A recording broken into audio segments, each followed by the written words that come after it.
नमस्कार। आताची महत्त्वाची बातमी अमरावतीमधून येते आहे। अमरावतीमध्ये युवा स्वाभिमान पार्टीच्या वतीने राज्यस्तरीय टेनिस बॉल स्पर्धेचे आयोजन करण्यात आले आहे। महत्त्वाची बातमी आपण पाहत आहात।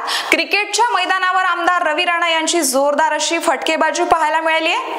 तर अमरावती पोलीस आयुक्त आणि महानगरपालिका आयुक्त यांच्यासोबत रवी राणा यांचा हा सामना चांगलाच रंगलाय। राजकारणामध्ये काम करत असताना अनेकदा फटकेबाजी करावी लागते अशी प्रतिक्रिया देखील आमदार रवी राणा यांनी दिली आहे।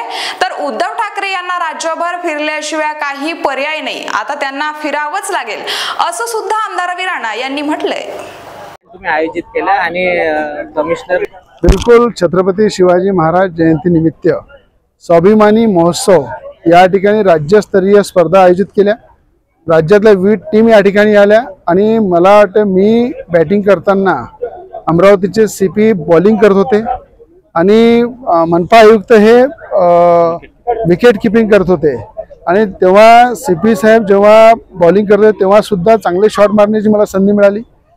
मी बॉलिंग करताना सीपीने सुद्धा मोठ्या शॉट मारले। तर खेळीमेळीच्या वातावरणामध्ये छत्रपती शिवाजी महाराजांची जयंती आम्ही स्वाभिमान महोत्सव निमित्त या ठिकाणी साजरी केलेली आहे आणि मला असं वाटते की मैदानावरचा खेळ माणूस किती मोठा झाला तरी तो खेळत राहिला पाहिजे।